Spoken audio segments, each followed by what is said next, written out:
This is the Hidden Killers podcast with Tony Brueski. Featuring author, psychologist, and daily contributor, Shavaun Scott. This is the face of evil. This is not the face of a loving mother who cares about her children. This is someone far more deceitful, dark. I don't even have words to describe Ruby Franke, especially after having a chance to take a look at the plea agreement that has been filed in this case. We've heard now from the attorneys the letter that was written discussing Ruby's sorrow, Ruby's admission of guilt to a certain extent, although most of this from the letter of the attorneys really reads more like Jodi did it. But if you do take a look at the plea agreement here, it states, I understand that by pleading guilty, I will be admitting that I committed the crimes listed. Those crimes are shocking, to say the least. I'm going to go through them here. Shavaun Scott, psychotherapist and author, joining us to kind of break this down. The list is, it starts kind of tame and then just goes into pure chaos, forcing the kids, and this is a 12-year-old and a 9-year-old little girl, a 12-year-old boy and a 9-year-old little girl who endured these things. Wall sits, carrying boxes full of books up and downstairs. That doesn't sound on the wall sits, yeah. But it was just for fun. It was for torture. It was not for, hey, can you carry these books? It's more like up and down, keep going, same books. Working outdoors without adequate water, repeated and serious sunburns to the point where serious burns took place and blistering skin, denied food.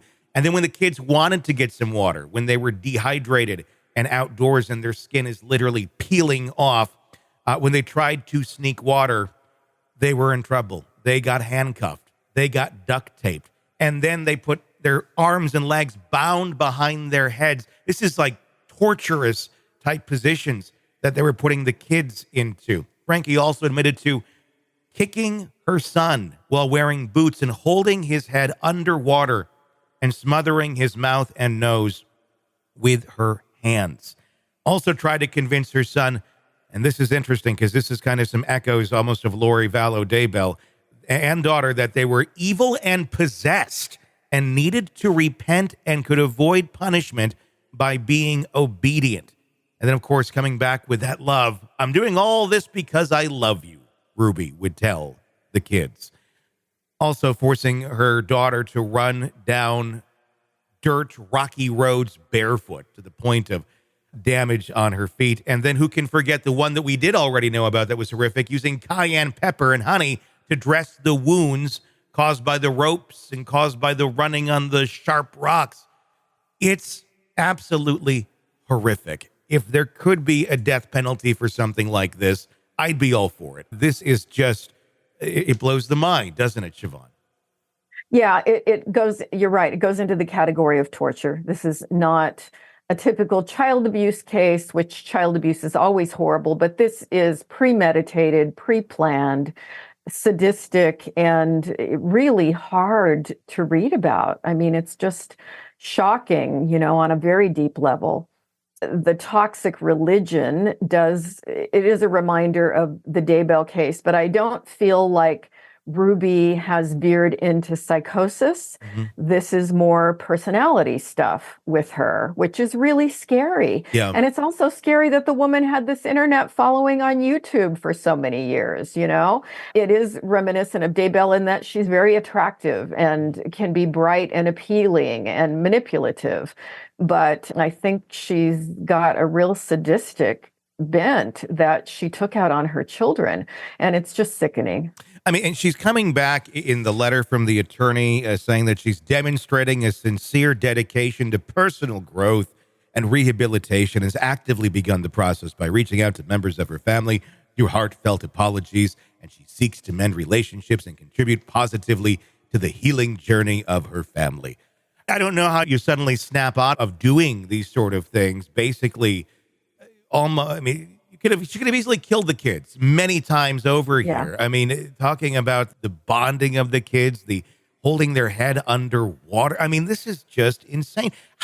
And for someone who did present as a mom, tough mom, kind of had unconventional parenting styles, to say the least, bordering into abusive early on with a lot of red flags there, but this obviously goes into torture, goes well beyond just abuse.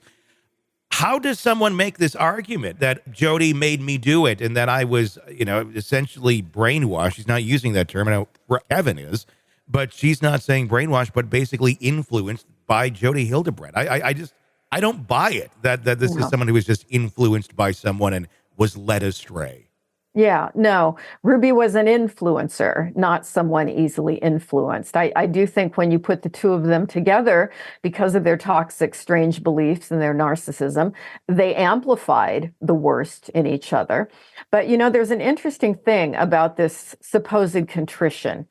I understand that the actual sentence, 1 to 15 years on 4 counts, is what she's going to get. And we don't know exactly what that sentence is, the duration is going to be at this point. It's going to be set by the parole board, not the judge. I understood this yesterday, that it's going to be the parole board.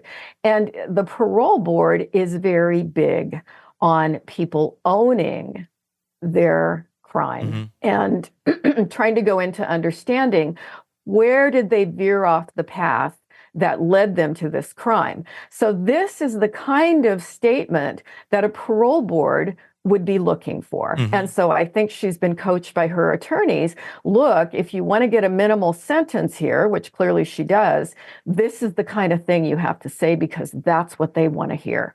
And it just smacked completely to me as scripted and exactly what she thinks is going to earn her favor. Is the parole board going to, because this is such an extreme case. This isn't your atypical child abuse. This is dark stuff. Are they going to see through that letter from the attorneys? She's sorry, she wants to mend fences and blah, blah, blah, blah, blah, blah, blah. Are they, especially when you look at the gravity of what she is admitting to doing, not even in question of what she's doing. She's saying, I did these things. We're looking at 1 to 15 years on 4 different counts, potentially up to 60 years. Highly unlikely she'll get 60 years. There's some attorneys that I've talked to. I just talked to Bob Mata earlier in the day. He's guessing probably 5 to 7 years total, but these are consecutive sentences.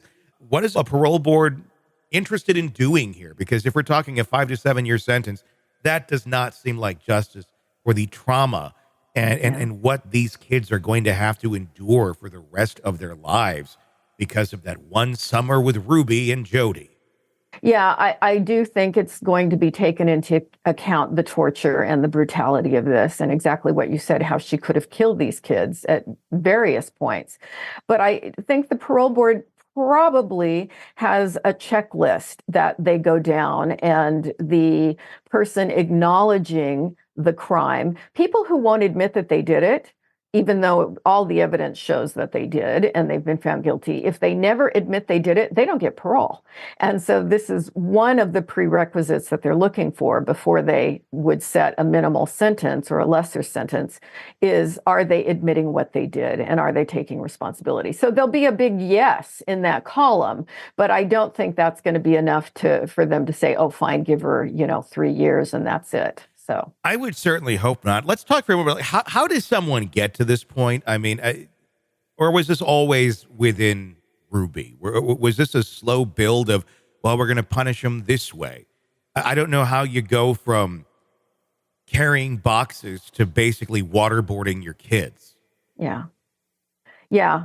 It is so far beyond the norm. It's, again, impossible. I can't imagine withholding food from my kids.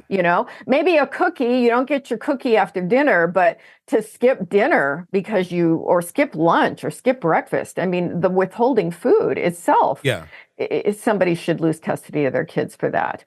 So the sadism here makes me think that, did she torture puppies as a child or something? It's bizarre. It's in the bizarre category, which makes her really dangerous. Is Ruby, and this is just pure speculation, is she repeating a pattern here? Is this something where she was likely abused as a child or something of that sort to be able to have this in you to come up with these sort of solutions? It's certainly possible because all of her ideas about how to parent were off. expecting a 6-year-old to get herself up in the morning and prepare her own breakfast and prepare her own lunch, and then punishing her when she failed to do that. It's like, this is somebody who really does not understand kids. And, it's horrible that she had so many, considering that she had no skills or ability. So it's very possible that this is the way she was raised, and she got a great deal of punishment. And so in her mind, this is how you become a good parent. Just basically repeat the pattern over and over. And Yeah. that's how these sort of things happen. Sometimes it's lesser crimes that are taking place, and sometimes it's pretty extreme. That in itself would be an interesting road to go down if we ever did find out what was the recipe that made Ruby Franke. That I think, yeah, it really would be interesting, because most people who grow up with what we can say less than optimal parenting, parents were too harsh, most people will grow up and say, I'm going to do it different with my kids. I'm not going to do this. But there's a certain percentage of people who just replicate the pattern. And so I agree with you, very likely that she was raised with very harsh, abusive parenting and incorporated this into her mind, that this is how you are supposed to be a loving mother. Want to listen ad-free? Want advanced access to all of our interviews before anyone else? Become a True Crime Today Premium Plus subscriber on Apple Podcasts. You get every episode commercial-free. So you can binge on true crime Until you can binge no more. Search True Crime Today Premium Plus on Apple Podcasts now, or go to our podcast page and sign up now. More of the Hidden Killers podcast next.